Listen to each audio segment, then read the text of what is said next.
Just taking a couple minutes to get set up. Hello, good morning. I know this is super impromptu, but I just felt like running in the shadows today, so we're going to do that before we record podcasting earlier. Or, not earlier. What is time?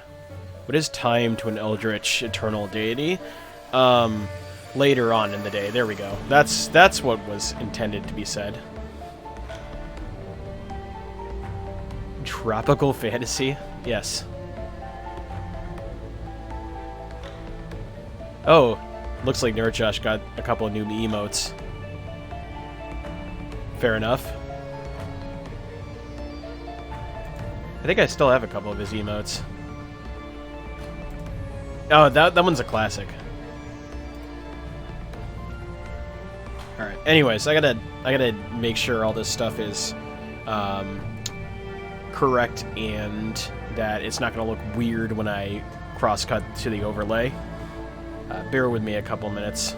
Technically, we're not starting until 10, because that's what I said on Twitter, so...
I think it's all set. As always, just let me know if the mixing is kind of weird. Every time I do one of these, I have to kind of auto-adjust the audio mixing to make sure that one channel isn't overpowering the other, so...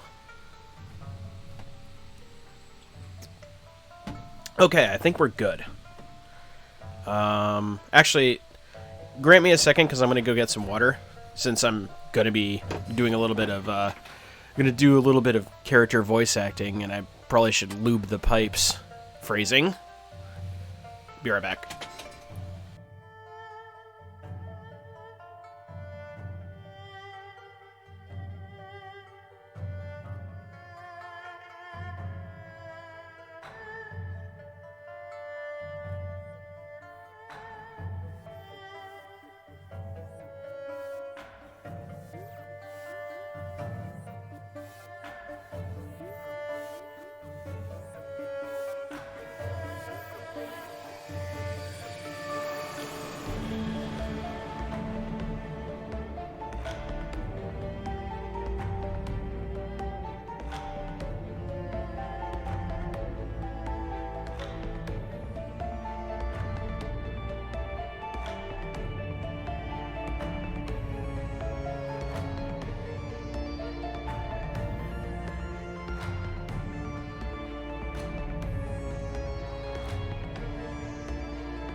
Alright, we're back.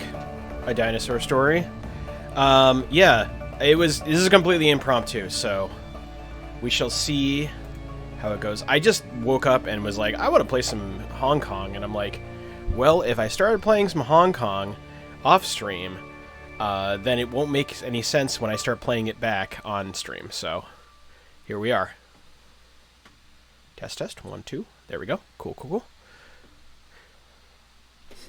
cool. Sometimes my projected form gets a little out of sync with my actual voice, so just wanted to make sure. All right, anyways. Hello, all. Welcome to I woke up and decided I wanted to play more Shadowrun. Hopefully you all are doing well. This is, I guess, a bonus stream? That's what these kids call it today. Welcome, welcome. Thank you all for being here with me in the light, as opposed to the dark, as per usual. And we're going to play a little bit more Shadowrun Hong Kong. It is going to be a bit of a shorter stream today. We'll say that at 1 p.m. we have a scheduled recording for the Broken Lords podcast. So I am going to do this, and this will be our morning. And then stay tuned for the next episode, hopefully coming out by next Sunday. Well, technically there's already an episode out right now, but every Sunday at 8 a.m. Eastern. But anyways, without further ado, let's get into it, he says as he pulls up this and then does this. All right, there we go. Cool. All right, so let's see. We took care of the Snippy Triad. We also believe, well, we saved Vampire Chan, I think. I may have done an oopsie and sold her out to my client. So we'll see how that plays out. But anyways. Oh, yeah. I think I've read that last episode, so we're going to abstain from doing it this episode. Cool. And all right. So now I got to go dream and have some horrible nightmares about the walled city, as it appears to be a magical ley line. Stabbing pain in your stomach jolts you awake. Your entire abdomen is cramping up. You roll in your cot, willing the shooting pains that radiate from your stomach to go away. Your mouth is bone dry, and your tongue is swollen. It feels thick and inarticulate, like a useless slab of meat. A quick glance at your PDA tells you that it's 4 a.m. Wow, PDAs in the year of our Lord 2080. Outside of your cabin, the rest of Hioi sleeps. All that you remember of the dream that you awoke from is a horrible, unfulfilled yearning and a need to get where you were going first. Others were behind you. You could feel the heat of their breath on your neck.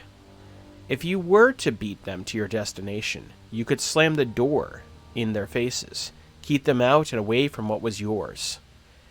But if they overtook you, you would feel that terrible longing forever.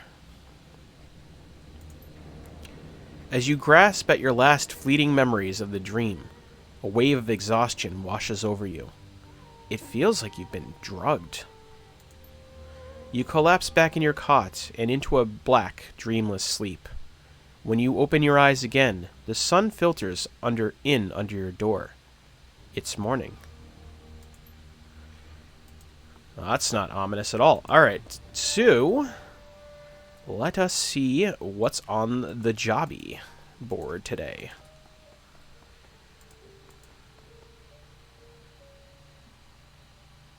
Dayquil is in my blood in cyberpunk land.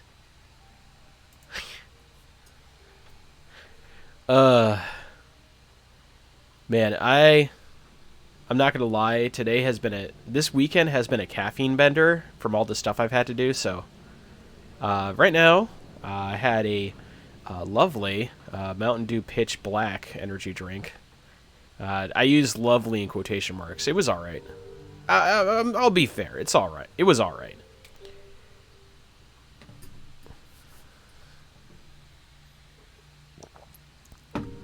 I am. I have a water bottle on the side. There's also a hydrate command. If you want to use some croc bucks. Alright, so let's see. Forward, artifact liberation. Geomantic sabotage, which I assume is going to be some feng shui bullshit, as Jordan would say. There it is. I was waiting for that. You know what? Fair. Fair enough. Gotta have at least one in the stream. There should be... I should have a stream bingo card, and one of them is definitely, like, X these nuts. Alright, Artifact Liberation, or Geomantic Sabotage, and Auntie Cheng and Josephine. That one's kind of compelling. Oh, this is Gobbet. Okay. Hold on. Let me get the right voice. Hey, Seattle. I think I can add a little context to that thing between Auntie and Josephine Sang. You know, the thing that makes Auntie hit the sauce and talk about revenge. This is a combo of stuff I heard and stuff I put together myself, so mileage may vary. For years, the Yellow Lotus acted as tax collectors within the walled city. Since the walled city was built by Josephine Sang and the Yellow Lotus was run by Auntie Cheng, they must have had a working business relationship. For a while, at least. From what Nightjar told me, he was her favorite. You got that, right? Auntie was known as a real up-and-comer back then. She was on the fast track to be the next Yellow Lotus for 3-8. That's a big deal gig, Seattle. Money and power galore. Now, you need to know that there are a lot of triads and cores doing business in the walled city. All sorts of stuff. Sometimes they work together nicely, and sometimes people get bloody. The way I heard it, Auntie came up with some sort of grand plan to consolidate business in the walled city. The power would be split between the Yellow Lotus and Sang's company, and everyone else would get cut out. If her plan worked, Auntie would rise in the Lotus like nobody's business, and Josephine Sang would make long bank. There was a catch though. In order for the plan to work, both women would need to jump through a lot of hoops. There'd be street level maneuvering and power plays on Auntie's side, and blackmail and negotiations on the corporate level from Josephine Sang. My info gets kinda sketchy here. From what I pieced together, Sang went behind Auntie's back and took her plan to her boss, a 438 named Walong Fat. They cut kindly out of her own plan. Why'd Sang do that? My guess is that she saw Auntie as some sort of threat. People in the know say Walong Fat is weak and greedy. She can be manipulated if her palm remains well greased. Long story short, power was consolidated in the walled city, just like Auntie planned. Only she didn't wind up getting any of it. Her climb up the Lotus ladder came to an abrupt halt. She's still a straw sandal, just like she was before Sang backstabbed her. And now she's stuck in Hioi like a fly in amber. I'd be pissed too if I were me. Gobbet. Interesting. Okay, I figured it was going to be like some business screw over, because it's Shadowrun and it's always a business screw over. Let's go with Artifact Libs. Kindly Cheng, okay. Welcome to the shadows, Ojos de Muerte. I've received a request from an archaeologist named Mr. Drake. He's interested in liberating certain artifacts from behind a manor house located in Tai Po. I've attached a copy of the video message that he sent me. Oh, he needs a name. He needs a voice. Okay. The screen flickers a few times, and the email is replaced with the face of a stern-looking orc. Hello, Madame Cheng. I've heard you're a woman who knows how to get things done, especially with regards to things that aren't legal in the strictest sense. That's exactly the kind of help I'm looking for. Recently, a rich investor by the name of Liu Hua decided to expand his manor house on the outskirts of Tai Po. Too much money, not enough space for fancy parties. He hit a snag with local government officials, however. They suspected the land his estate was built on may have a pre-modern archaeological artifacts buried beneath it, all of them dating from the Song dynasty. Consequently, I was contracted as an archaeologist to oversee the excavations and ensure everything was properly recorded and cataloged. Sure enough, we were only a few days into the excavation when we discovered a series of tombs lying beneath the site. The scope of the tombs was far beyond anything Liu or I had expected. Several acres of catacombs, at least, and untouched relics throughout. What's more, they're certainly older than the Song dynasty. They may even be from the previous cycle of magic. Before I could make my report to the Free Enterprise Zone authorities, however, Liu called in his allies in Tantian Incorporated. Liu sold the entire state to Tantian, who then leased it back to him. Because Tantian is considered to have extraterritoriality in Hong Kong, local authorities were powerless to stop Liu from looting the tombs. He immediately began building a museum, if you can call it that, atop the site. He had the gall to call his museum the Emperor's Tomb. Can you believe that? The odds of there being an actual emperor buried there are basically nil, but he doesn't care. Anything to sell a few tickets. Liu has continued his excavations, using Tantian contractors to expand the dig. What he didn't know is that I bugged his comlink before he fired me. Based on what I've heard, something strange is going on in the lower levels. Workers have been disappearing, only to be found dead several days later. Whatever is down there is too dangerous to be left in Liu's hands. Liu must have found my data line tapped, though. I stopped receiving any information 3 days ago. The last thing I heard him talking about were a pair of ancient texts that workers had discovered. Then he issued an order that further excavation should be halted until he can secure the subterranean areas. I'm betting those texts are the cause of whatever's killing the workers. I have quite a bit of experience with these kinds of dangerous excavations, but an operation of this scale is beyond me.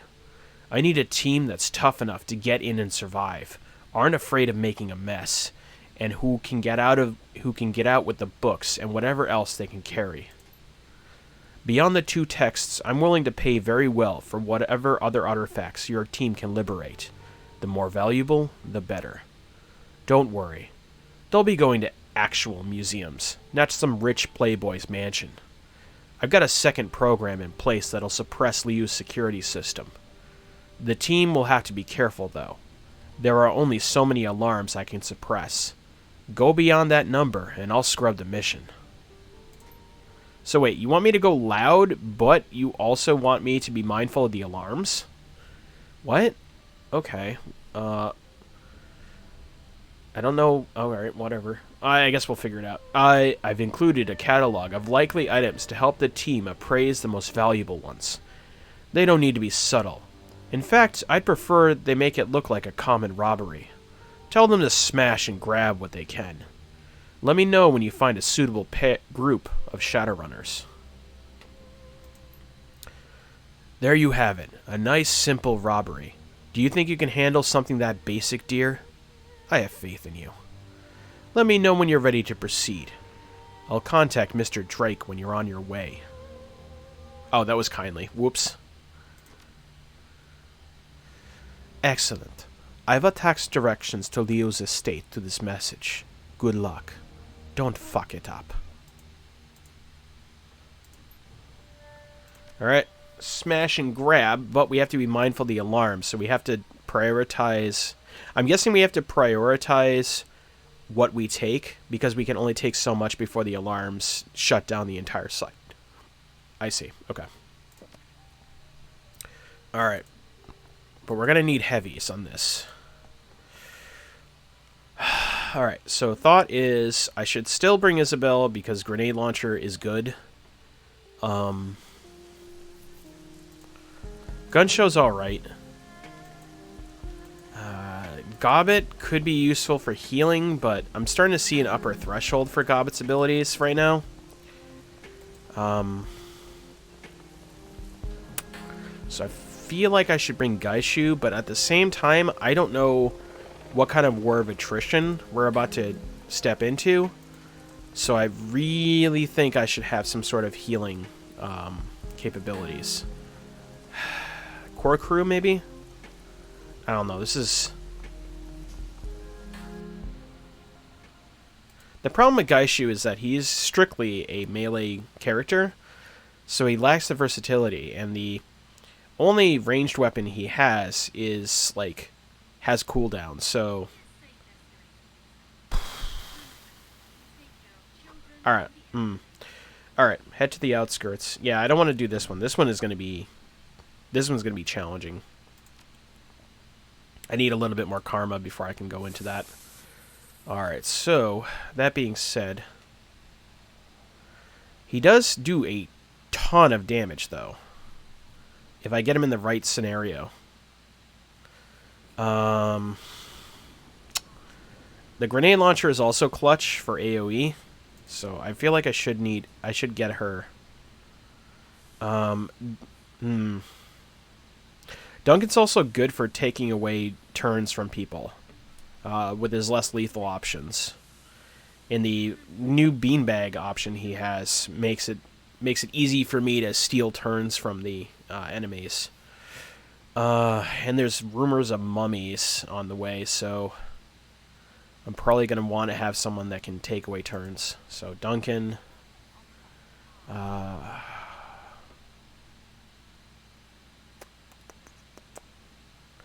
Morning. Welcome to... I decided I wanted to play Shadowrun this morning. Let's see. Now, I'm torn between Gaishu and Gobbet. Gobbet is going to be good for healing. But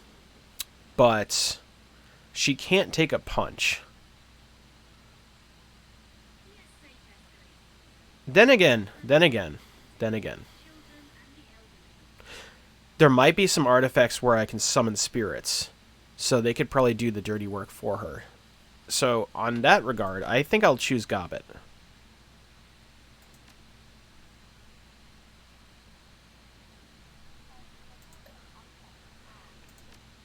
Cheetah's villain arc is like, oh, you're... I can't think of a like a petty villainous thing for Cheetah to say. He'd be like, oh, your confirms are not optimal. It'll say something like that. And that'll be like the extent of his villainy. And then he'll do doofy things that are infuriating with Potemkin. Which he'll optimize into like massive combos.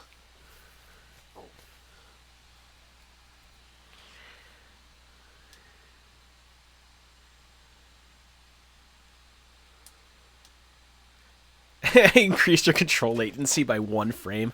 Oh no. This job is a golden opportunity in more ways than one. A raid of the in-development museum, the Emperor's Tomb. The museum's claim to fame is its location. It rests on top of ancient catacombs where an excavation is underway to convert them into the museum proper. Intel has it that the workers are dying. Not from on-site accidents, but from magical disturbances in the area. Yeah, I think it was a good idea to bring this spirit, this shaman. Despite the hazards, development continues. Your client, Mr. Drake, contacted you to retrieve 2 tomes. Probably ancient, magical, priceless. But it won't be a smash in the park. You have to get to the tomes before they're cataloged, where they'll afterward be near impossible to access. Okay, so this is a time-based thing. I think so. This might be the, this might be some Forbidden Scroll action. Your client, Mr. Drake, yeah, okay. As you near the museum, its heightened grandeur looms unsettlingly over you. Even unfinished, it's reached an imposing size. At least it means it has plenty of room for pricey antiques. The best part? Oh, yeah, the, Vampire the Masquerade Bloodlines, yeah. I mean, there are mummies involved, allegedly, on this mission, so this might actually be... This is actually of its time, if I think correctly. I think this came out a few years after Bloodlines proper, so this actually might be a reference. The best part, Mr. Drake needs this run to look unprofessional. Shattering glass and looting is encouraged. Alright.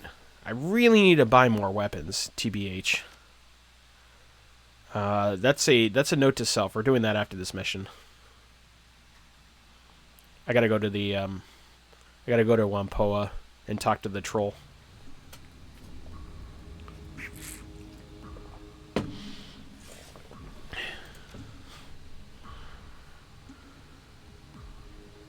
Alright, so we need to be good at gun. So we're gonna be more good at gun. And then we're gonna be more good at rifle, specifically. And I'll keep that karma to... I'll burn that karma later. Entry worked, just like Drake said. You creep into the dark, unfinished sight. Yeah. What is time? Look. When you're thousands of years old, you lose track of, you know, micro time as opposed to macro time. Your comlink clicks in your ear, connecting a call. Good. Oh yeah, good. Now I'll be appraising what you see as you go through this floor. Grab the best stuff, and my alarm suppression should keep you afloat. Yeah, I mean, I lived through it. Just don't get too ballsy. If the books haven't been cataloged yet, they'll still be in the basement. The tomb. I'll be in touch. The earpiece clicks off. Call disconnected. He didn't even stay in the line long enough for you to get a word in. Your team... Whoa. I wasn't expecting that. Your team powers up the nearby generator. Work lights along the new marble flooring sleepily flicker to life. Everyone surveys the site. You know, I've always wanted to do something like this. Of course you did. Of course you did, you gremlin. I love you, but you are a gremlin. What do you mean? These artifacts have all been stolen from the Earth. So now we get to teach a lesson to the man who's excavating it. That these were never truly his. Alright, but we're thieves ourselves. We're stealing things from one man only to give them to another man. And these artifacts don't belong to him either. Oh, he'll get what he deserves too. Objects like these are too bright to remain in some vault or display case. More thieves will be drawn to them, like moths to a diode. I'm just excited to be part of the cycle. Oh, what a precious... We love our precious trash golem. Alright. Steal 5,000 New Yen worth of... Oh, I can steal 10,000 New Yen worth of artifacts? Okay. Alright, what we got? I got a feeling this is gonna get real dire real fast. A dire eclot, if you will.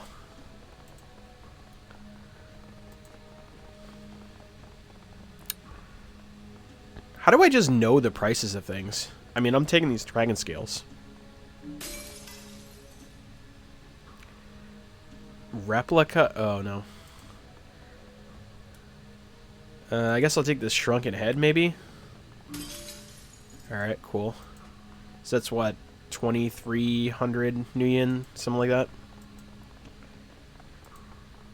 Alright, let's see. I got a feeling things are about to get real when you go down there. What's this? Terminal. Ooh. Welcome, Lao Zheng. Please input your password to log in. Access the login field. Hey, Isabel, can I get a hand with this login screen? On it. She clacks out a few command strings on the terminal. Easy. This section of the OS has a security hole that'll let me bypass the password without cracking it. Just have to spoof our user credentials. Here we go. The root menu. Cool. Business-related files fill the submenu, most of them about contracts, construction plans, and financial projections. Among the files are several saved emails. 3 of the most recent ones stand out. Alright. Cho. As part of our previous discussion, I've attached this email to the revised museum blueprints. The prints outline various changes to the structure and building materials that need to be implemented as soon as possible. Some backtracking may be necessary, but it will cut supply and building costs by over 13% without compromising the museum's size and grandeur. I know you're against it, but production output will have to increase in order to meet our end-of-year unveiling. I leave it up to you to figure out the details, but if I find that you and your team are slacking off again, more cuts will be made.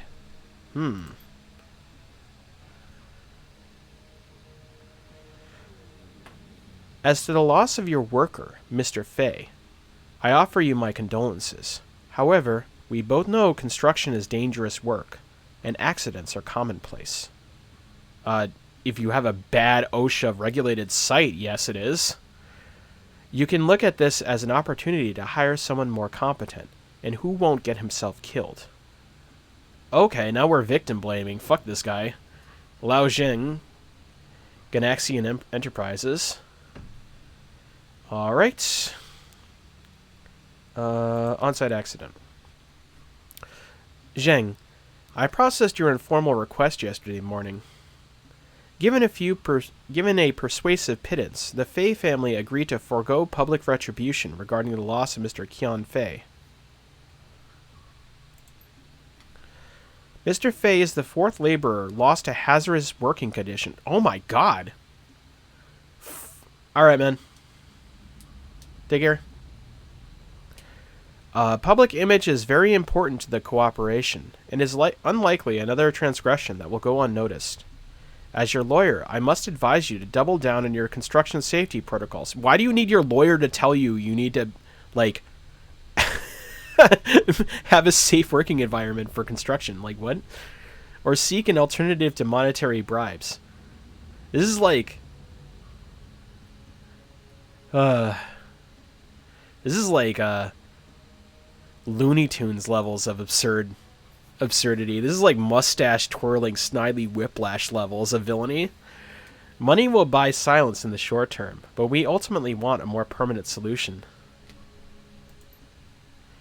I'll forward you the contact information of a Ganaxian-funded organization that can assist you with such matters. Melissa Sung, Healing Legal Practice, a Ganaxian subsidiary. Dear Mr. Ping, I can assure you that the recent rumors regarding construction infractions, worker fatalities, and malpractice are all untrue. Complete fiction invented by the local gossip circuits. Oh no, now they're covering it up. Oh my god. To stir up trouble for hardworking men like myself. I've taken every possible precaution with this museum, and I've spared no expense. Should you need proof, I'll send you my lawyer's contact information. I promise you'll find no infractions filed against me or Ganshan Enterprises. Your investment is sound. Your friend, Lao Zheng, Ganshan Enterprises. Alright. Well, instead of actually just, doing the bare minimum to protect your workers and incentivizing them to continue working on your project, you're just going to cover it up. Okay, cool. Very, very Shadowrun. Very cool. Alright, so let's see. It appears that this room is rigged to respond to computer-generated commands. The options are few. Like, there are some comically evil Shadowrun corporations. Like, tying people to the railroad tracks level of comical. Ambience business casual. Restricted access. There we go.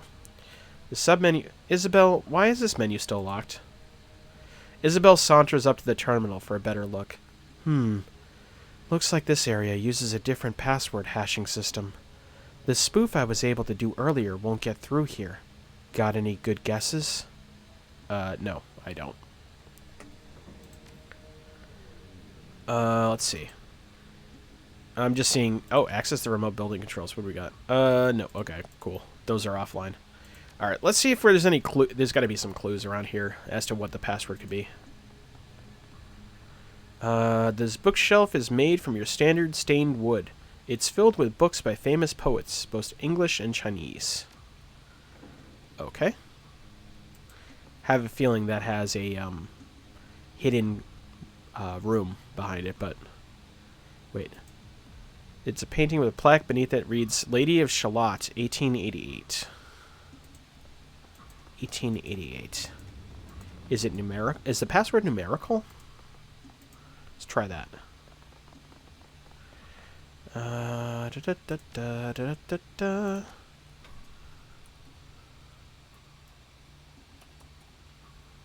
try that. Whoop. No, okay. Let us not... Maybe it's Shalott 1888. Yeah.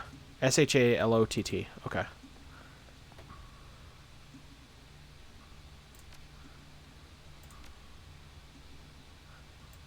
Oh, wait. Wrong one.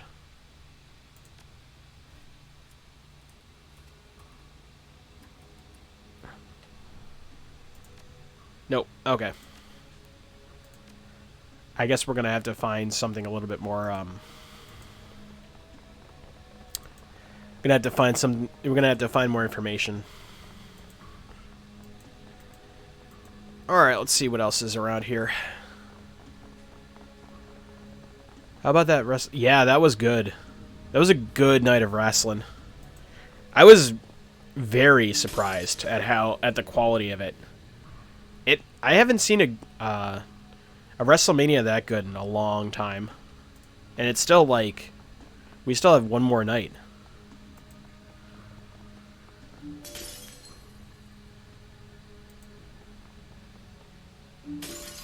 Alright, so got one more karma. So I completed the optional.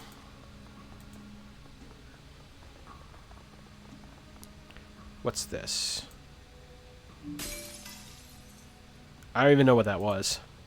It didn't even give me a value. Let's see.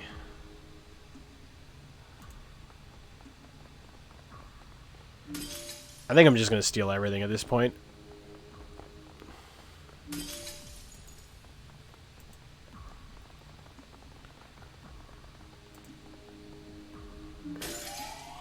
Ah, sugar. That was the wrong thing to press. Alright. Huh, okay. Alright. Fair. I didn't know how many, Welp. It says you can steal up to 10,000, because that was an optional path, but...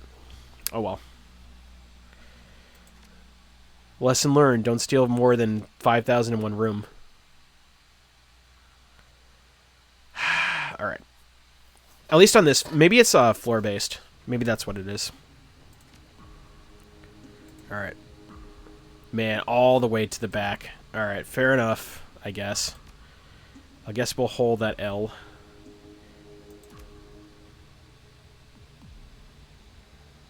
Huh? Oh, okay. I was legit confused for a second there. I was like, am I losing my mind? Because I was looking at at my ranks in quickness, not my ranks in ranged combat. Alright. We've already done all this. Yep. Okay, cool. Alright. Let's go smash and grab. This time, more respectfully and more carefully. There was a room down here. We're doing speedrun tactics right now.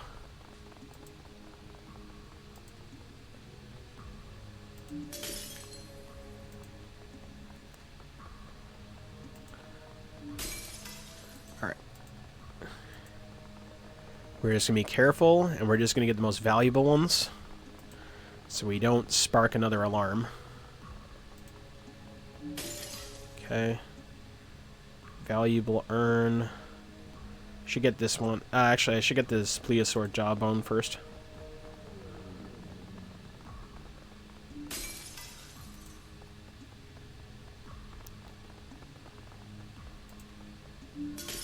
Alright, that's 5,000. What do we got in here? Nothing? Okay. Yeah, halfway there, but I'm trying to be a little bit more conscientious, because if I start just willy-nilly, I'm going to trip the alarm, and I don't want to do that. Just don't take the $12.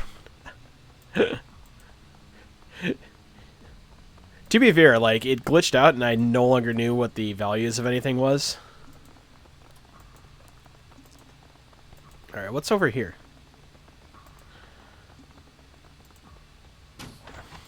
We didn't go down this way before, right? I don't think so. Ooh, what's this? Security terminal. Excuse me. Ooh. I got a little burpee. The terminal is powered off. Yeah, you're right. One sec.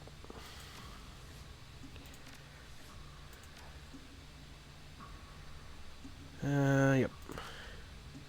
Damn, I have so many saves. Alright.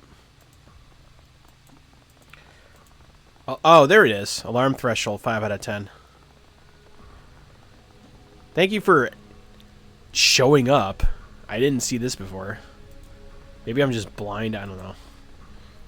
I'm pretty sure it wasn't there before, though. Okay, cool. I'm not losing my mind. I mean, I am, but, like, not in this context. Let's see. The Lady of Shalott. 1888. There's got to be a... There has to be a clue around this area that lets me know what the password is to that. Because I'm pretty sure that's going to reveal a secret passage behind the bookcase. I tried that, but it wasn't right. I tried 1888 and Shalott 1888, and it didn't do anything.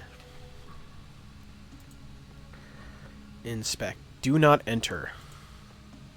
Alright, I think this is where whatever boss fight we're about to have is gonna go down.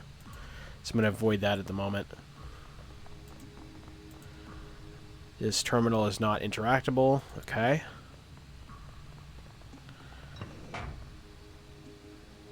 What if it's just Lady of Shalott? Let's try that.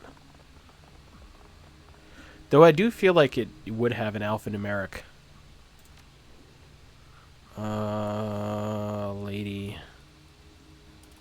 Shalott. Would it be? What if it's this? Nope. All right. She says, "Okay, root menu. Good, good, good." Laojing. There we go. Lady. Let's try Lady Shalott. 1888. It's probably not going to be it, though. No. Damn. If I had a rank in decking, I could have just bypassed it. Son of a gun. Alright, let's see what's around the room. No. Let's see. Anything else meaningful in here? No? Okay.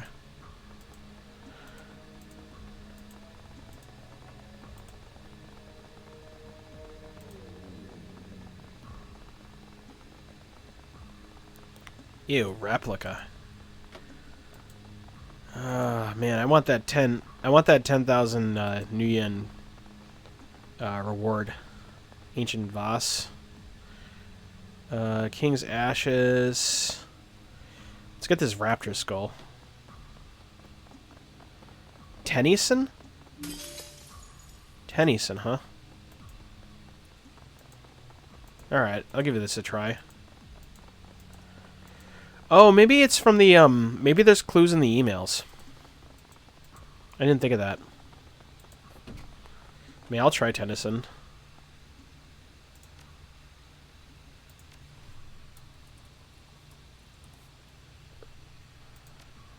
What? Why was it... What? Alright, thanks, I guess. The nearby bookshelf begins to move. Oh. Wait. Where does it say the name of the artist? Oh, okay. That was a you needed to know.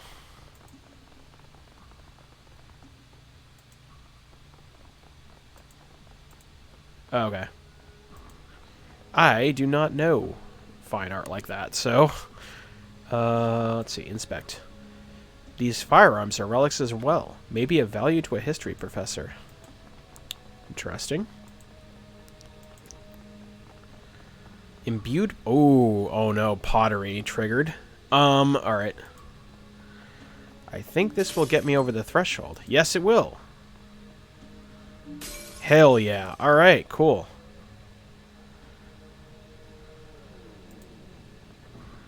I stole the Mystic Eye staff too, so. Alright, let's see what else is over here. Anything else useful, interesting? No, I'm not taking any more. I already hit my quota. We have accomplished our bonus, our stretch goals, so to speak. Alright, I have a feeling it's about to go real south real fast, so we're going to hit that Save button.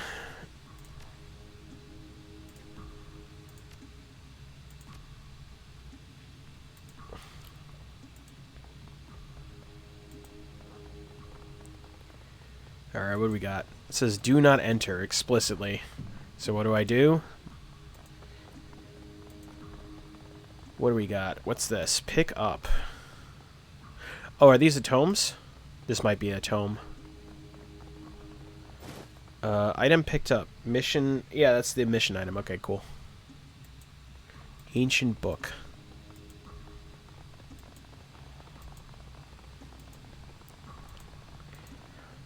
My iCam is right over the text in the upper left corner, so it's like I had to check the stream in order to verify that that's what it was. All right, let's see. Definitely bones. I'm like looking at.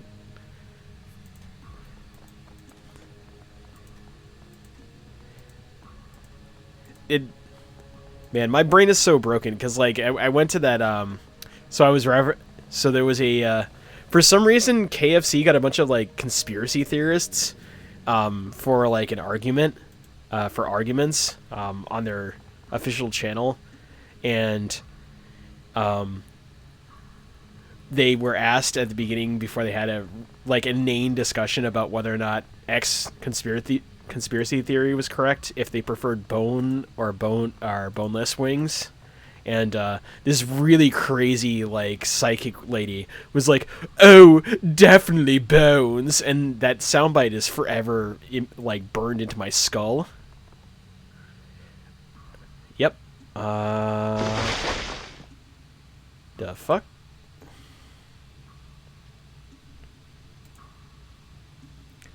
What am I shooting at? Oh, these things. Why is there's a gargoyle and a mummified corpse in here? Oh yeah, okay. We can get a drop on him. I didn't even notice. Let's see. Huh, okay.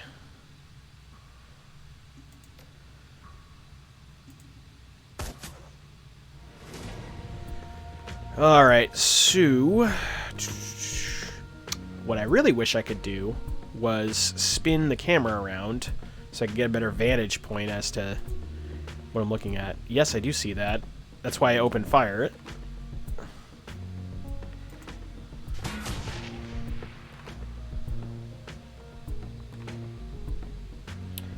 Alright, so well, we know why it says do not enter. Alright, so can I hit them from here? I can, and I have favorable range on it. What the hell is it? Okay, I thought there was another creature, but it was just the wings. 43 with a crit of 62. Yeah, I'm gonna take out the mummy first. Hopefully. There we go. Cool. All right, gobs. Rat Totem. The power of a rat steals control of a hostile summoned spirit. There is no summoned spirit. Perhaps. Yeah. Let's see. Let's give haste to...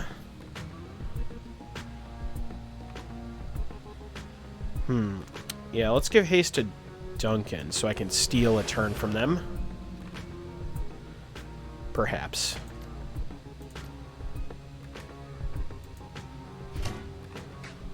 Ah, no! Bollocks.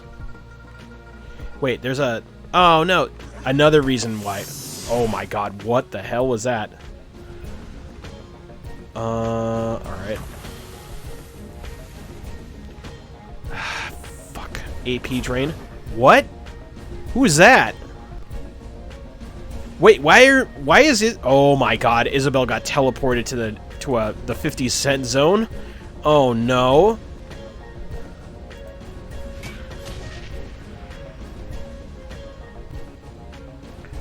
Alright, shit. Well, I was not expecting that. Okay. 2 attacks increases the risk of... Right. Do that.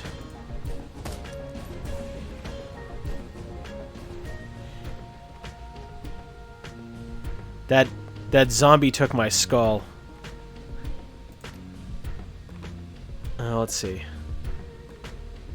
I'm gonna add aim bonus. I'm gonna add an aim bonus to Dunks. Dunkaccino is doing all the work right now.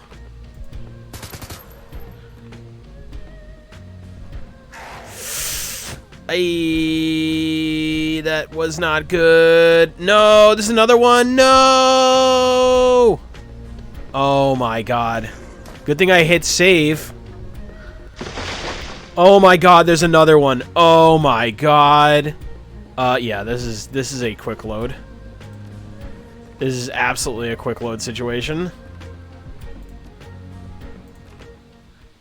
Oh boy. Okay. Welp.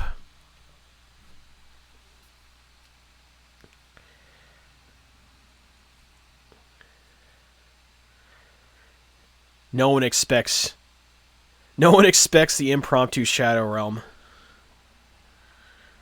Okay, so lessons learned. There are Zambambos upstairs.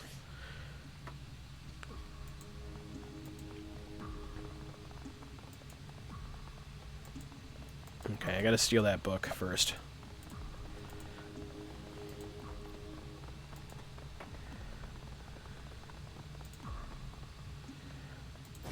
Okay. Alright, now that that's settled. Let me go check over here before I get caught flanked between a gargoyle and a hard place.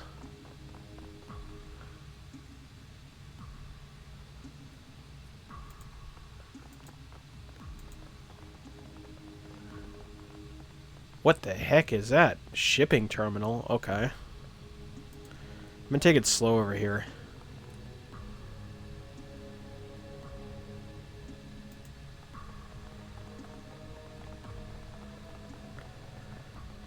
Looks like this terminal has an unguarded jackpoint. I'm gonna ask Isabel. Oh. Okay. This is a full-on Matrix situation. Yeah, this was, it was a good idea to go up here first. Do I have a better deck? Do I have better programs? No.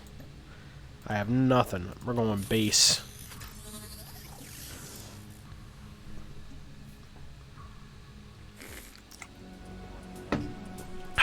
The Matrix help slide will give you a rundown on some of the features. Blah, blah, blah. Okay. Yep. Alright. Oh, God. Oh, my God. Alright. I guess we'll figure it out.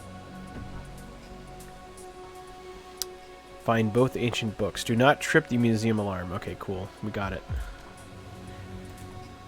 Alright. Let's see what we got. Oh, shit. Hi, watch. Hi, Watcher.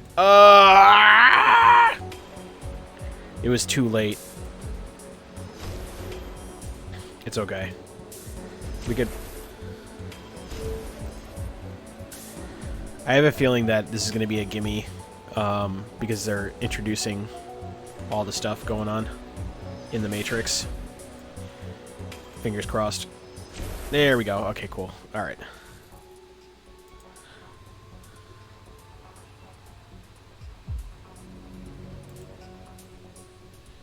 Cool. I really wish I could spin the camera around. That is the one nitpick I have right now. What the? Okay. What are those boxes up? Oh, these are just decorations, maybe.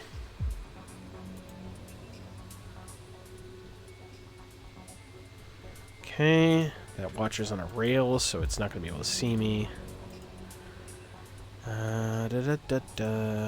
Oh, shit. Okay. There's another one over here.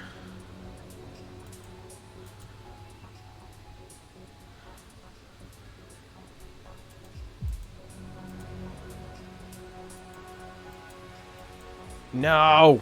Damn it. Thought I'd be able to get to cover before it saw me.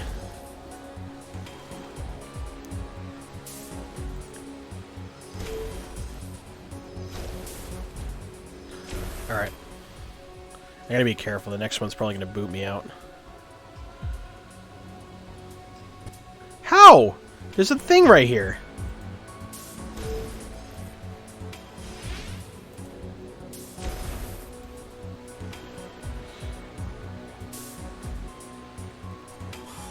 Oh my god. Okay.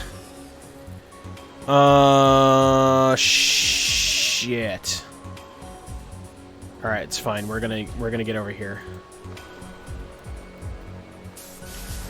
Oh, that's not fine. That's even less fine, actually. Shoot. Okay, huh.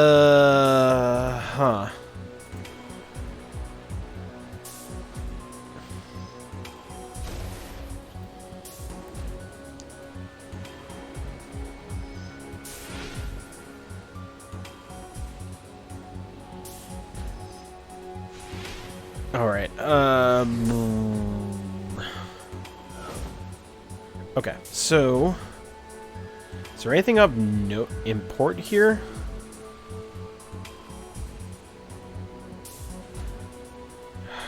Okay, we're gonna go all the way up here.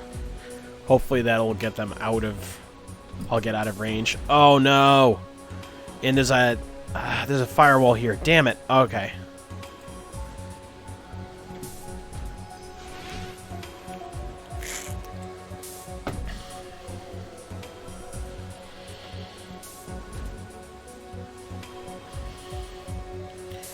Maybe I can pick off some before the rest of them follow up. And these things are moving pretty fast. Let's see. White ice. Creates an assassin expert system program. Okay. Cool.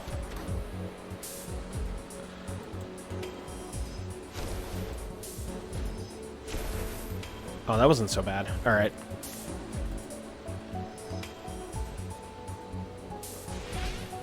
I like how it does a wave before it... Hey, it's me! Okay.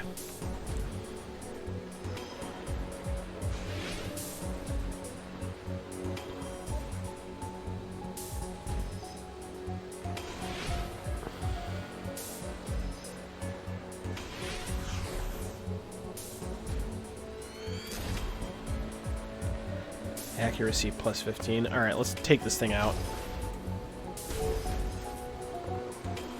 Shit, I did not mean to move forward! No! Alright. Conflab it.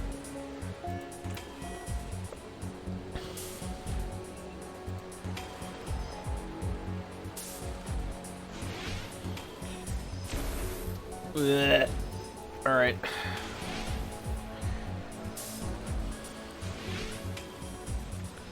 It's a good thing they can't hit anything at this range. I'm just gonna attack. I feel like I should attack the wall first and foremost. Excuse me. Really? There we go.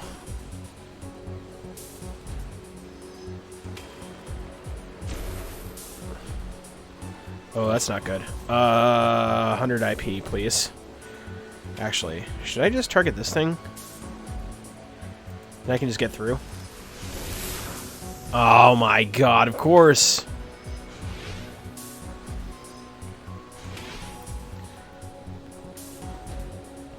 It's okay, the rest of the programs are going to take forever to get to me. Except that one. Okay. See if I can kill this thing outright. No. Actually, what's this? Increases to hit. Okay, these are just buffs. System trace by 50, shares a cooldown, heals yourself. Powerful attack program directed at one target. Yeah, we're gonna target this. There we go. Now we just break the walls down like Jericho. Hack. Cool. All right. Can I jack out? I can. Is there anything else I can do here? Stunned and do 5. Ugh. No. I do not want to do that, because if I do that, I'm gonna hurt myself for when all the gargoyles come in. Shit.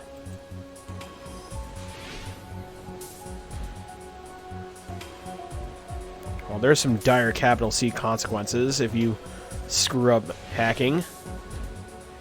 I definitely hacked something.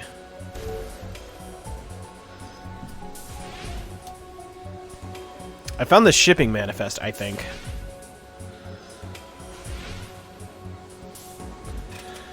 Alright, so... let's see. I want this thing to die, first of all. So I have to deal with it. There we go. Alright. Can I hit this thing from here? Perhaps? Increase your chance to hit against enemy ice for 3 rounds. I think this is worth it. Alright.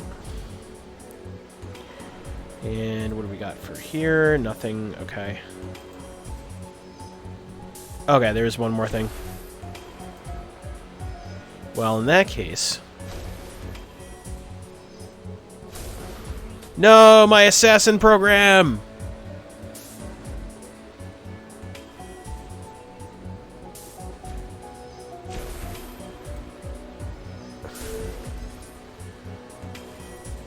I'm gonna cheat.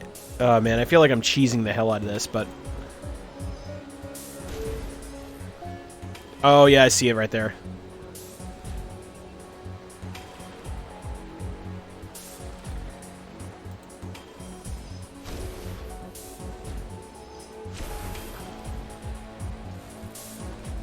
True.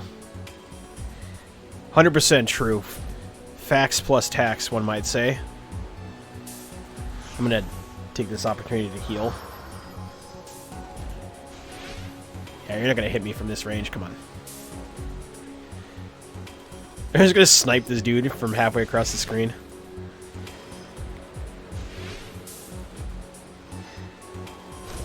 Hey, I got one. This is like 18th century warfare. There's just 2 people shooting muskets across the entire expanse of the field.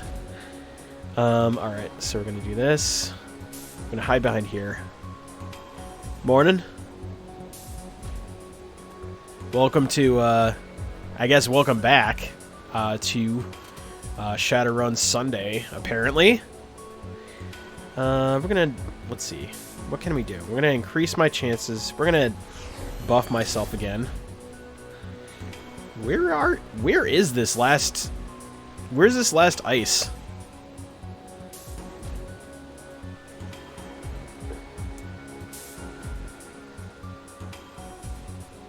This is my favorite one of the adopted Shadowrun series. Hong Kong's, like, hands down my favorite one. Shadowrun Returns is pretty good, too. And Dragonfall, I don't know. It's got its moments. But Hong Kong is definitely my favorite one out of the package. Alright, so...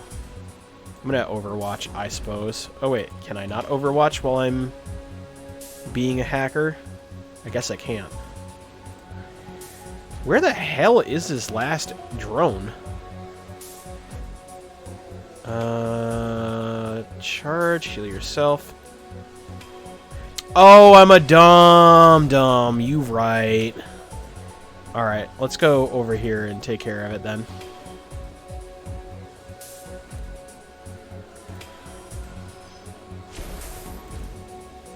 I was expecting another, like, ice unit just chilling. Oh, God! Alright. That changed the complexion of this real fast. Is there anything else I can hide behind? Or can I... Or should I... I have a couple of actions. I'm gonna do this. And then I'm gonna hit killer on it. Hopefully. Only a chump would miss at 99%. Yay, there we go. Hooray!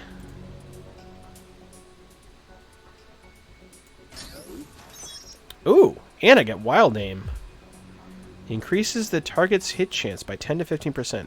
Oh wait, this is an improved version of Gobbet's Aim. Thank you. Absolutely.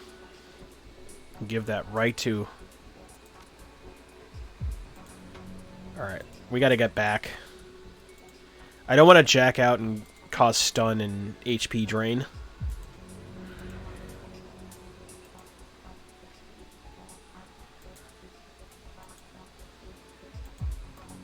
Wait, how do I... Hello? Can I not? Could I go through the... Oh, okay, no. Okay, I can just straight up jack out now, okay. Got it. Alright, so that was neat. Let's see what's behind here. Hopefully not gargoyles. Okay. If only Sixth World wasn't such an incomplete product. I would love to run a Shadowrun game again. I would do Fiffy, but like Fiffy is such a hard sell to anyone who's not in the mindset for a very, very intense system.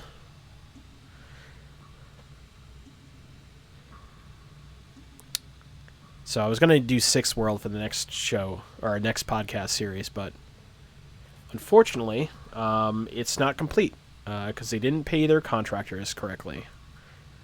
Which is very ironic, given the fact that their overarching themes are corporate debauchery and the sins of capitalism.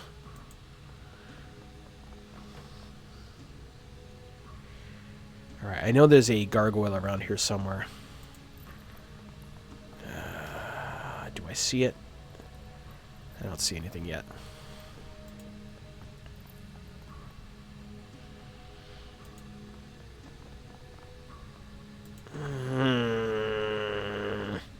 Wait. This just goes around. Never mind. Wait, where did those other gargoyles come from then? No, seriously, where did they come? Did they just teleport into existence? Well, here's this one. But where did the other ones come from? Because they came from the north last time. I'm just seeing if there's anything interactable over here.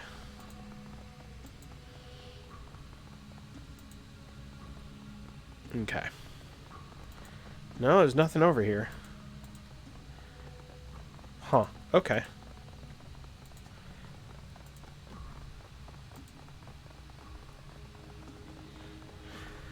Alright, so there's a gargoyle down here and a Zambambo as well. At this range, I think this'll do. Pig. Does this count as cover? I don't know if this counts as cover. Damn, that was a nice shot. Base sniper rifles are based. This counts as partial cover. Alright. So we're going to hopefully use their body to hit the other body. Oh, never mind. Oh, and they have a poison miasma, of course. God, these things are the worst.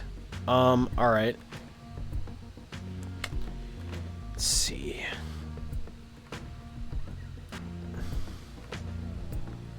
I just noticed it's an FN, Fabrique Nationale.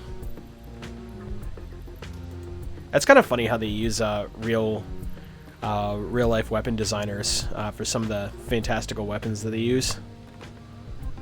A nice little detail that people who aren't nerds like me wouldn't notice.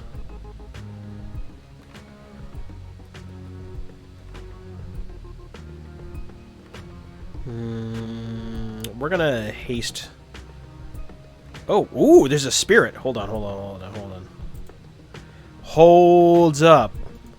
Wait a minute.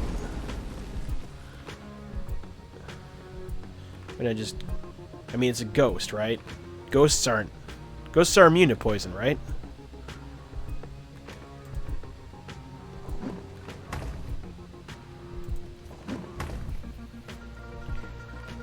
Alright, light work. Let's see. I'm gonna hide you behind cover, just in case. I knew it! I knew it! I knew there was gonna be another one. Wait, what? Oh. Never mind, it just shadow realmed the spirit. We're good. Wait, where the hell is everything else?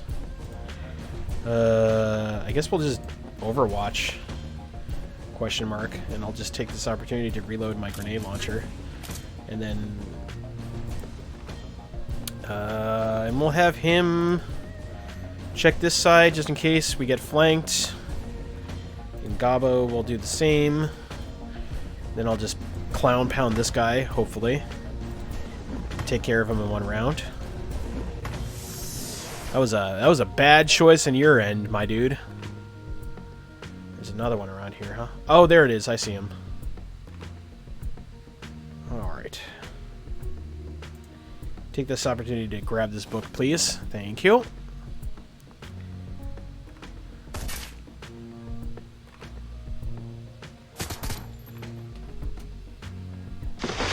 Oh God! All right, we need to get away from those. Nice. All right, so we need to get away from that that gargoyle because when it pops off, there's going to be a poison cloud. Let's see. Should I kill? What should I do? Should I kill? I should kill the zombie first, right? I think I should kill the zombie first. Or attempt to, maybe. I don't know. Alright, let's get Gobbet out of there first. And then we'll pop smoke, as the kids say. And then I'll get Isabel with the grenade launcher. Boom.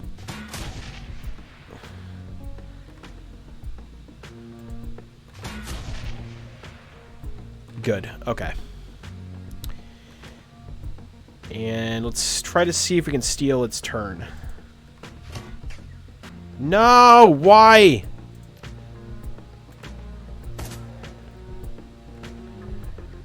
Alright, Sue.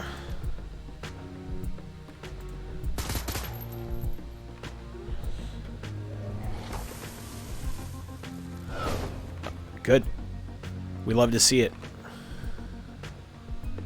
It only has 2 actions. And there's another Zambambo. How many zombies are there? God damn. All right, maybe I should just cut and run. I feel like at this point I should definitely cut and run.